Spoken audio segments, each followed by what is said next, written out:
Selamat pagi anak-anak. Salam sehat dan penuh semangat. Ya, kita bertemu lagi untuk pembelajaran bahasa Jawa. Bahasa Jawa kali ini kelas 2 khususnya memakai atau menggunakan buku Basis Basa kelas 2. Ya. Karena akan pakai ini untuk pembelajaran bahasa Jawa. Kompetensi dasar bahasa Jawa kelas 2 khususnya yaitu 1.1 menerima anugerah Tuhan yang Maha Esa berupa bahasa Jawa sebagai bahasa ibu. 2.1 menunjukkan perilaku bertanggung jawab, disiplin, dan percaya diri dalam mengungkapkan keinginan, pendapat menggunakan bahasa Jawa. 3.1 mengenal Pandawa dan Punokawan. 4.1 mendeskripsikan tokoh Pandowo secara lisan dengan ragam ngopo. Nih, sekarang ibu beralih bahasa Jawa. Iki gambare Pandhawa lan Punokawan. Pandhawa lan Punokawan iku paraga ing seni pedhalangan utawa wayang. Kanggone masyarakat Jawa, wayang iku klebu jinis kesenian sing disenengi. Ceritane apik lan nyenengake. Sakliyane iku uga ngemu pitutur luhur kang migunani. Saben ana pagelaran wayang kulit, penontone mesti akeh. Ing piwulang iki, kowe bakal diajak nyinau lan kenal wayang paraga Pandhawa lan Punokawan. Ayo padha digatekake lan sinau kanthi temen. Iki gambare Pandhawa 5. Cacahe 5. Ayo padha digatekake, dirungokke, ditamakake katerangane Ibu. Sapa wae paraga Pandhawa 5 lan Punokawan sak gambare. Saiki Pandhawa dhisik ya, katerangan Pandhawa. Pandhawa iku cacahe ana 5. Sedulur 5 iku lanang kabeh. Sing mbarep utawa nomor 1 iku jenenge Yudhistira utawa Puntadewa. Pangulu utawa nomor 2 jenenge Werkudara utawa Bima.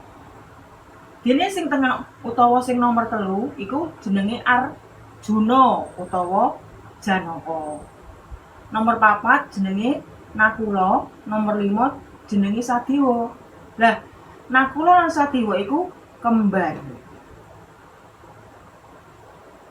Saiki gambar paraga Pandhawa 5. Sing nomor 1 jenenge sapa mau? Yudhistira utawa Puntadewa. Yudhistira iku mbarep utawa nomor 1. Bagus, suarane alus, watake jujur, sabar lan nrimo. Iki Werkudara. Werkudara utawa Bima iku pangulu utawa nomor 2. Gagah, gedhe dhuwur. Suarane jumblegur antep. Watake jujur, bekti marang wong tuwa. Iki gambare Arjuna. Arjuna utawa Janaka iku panengah utawa nomor 3. Bagus rupane, suarane alus lan pinter perang. Nah, iki gambar Nakula Sadewa, satriya kembar.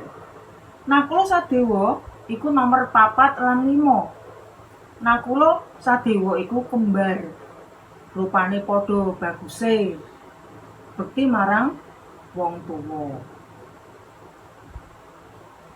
Iki saiki ana garapan ning omah. Garapan ning omah.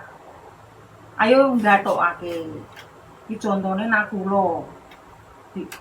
Ana tarik garis Nakula ning gambare. Jenenge Nakula gambare ana ngisor. Nah, iku tugasmu ana ing omah ya. Iki tugas ana ing omah sing kapindho Aranono jeneng-jenenge Pandhawa miturut gambar ing ngisor iki. Iki jenenge sapa? Digambari sapa? Pandhawa nomor pira? Anak-anakku wis ngerti kabeh ya, katerangan ibu mau. Wis gamblang ya. Nah, saiki lumebu ing babagan Punakawan. Ya. Punakawan iku pamomonge para satriya. Punakawan iku cacahe ana 4. Semar, Gareng, Petruk lan Bagong.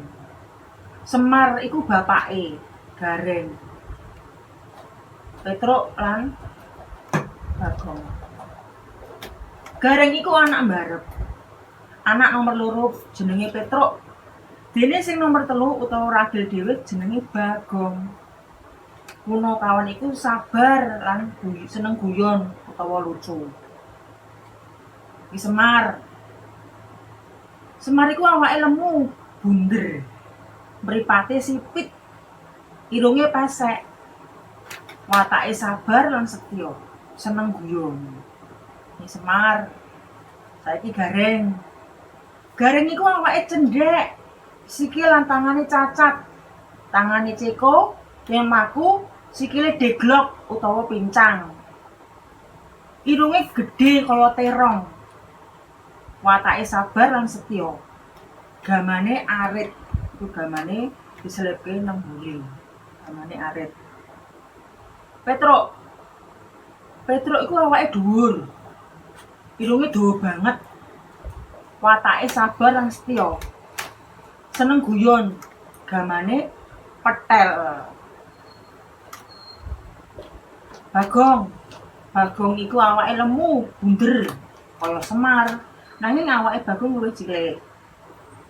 Mripate amba. Irunge pesek. Watake sabar lan setya. Saiki garapan ana omah. Sing nomor 3. Gathukno gambar karo jenenge para Punakawan ing ngisor iki.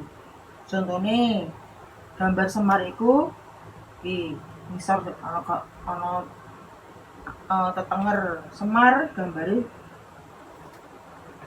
sing ditunjuk garis iku Semar. Lah kowe saiki Bagong sing endi, Petruk sing endi, Gareng sing endi, ditarik garis ya. Iki PR meneh, garapan nang omah sing nomor 4. Aranono jenenge para Punakawan lan urut-urutane miturut gambar ing ngisor iki. Iki gambare sapa? Punakawan nomor pira? Ngisor iki gambare sapa? Punakawan nomor pira? Garapan ana ing omah. Nah, saiki deskripsike paraga Pandhawa lan Punakawan gambar ing ngisor iki. Iki gambare sapa? Gambar Pandhawa jenenge sapa? Rupane piye? Suarane. Ngisor iki gambare Pandhawa jenenge sapa? Ciri-cirine piye? Gagah, suarane piye? Iki gambar sapa? Gambar Punakawan. Iki gambar Punakawan sing ngisor. Nah, garapan ana ing omah. Iku wae garapan omah di kerjakno sing apik, sing rapi, tulisane sing apik. Anak-anakku, muga-muga awake dhewe sehat lan bisa ketemu meneh ing pelajaran selanjutnya. Dadah.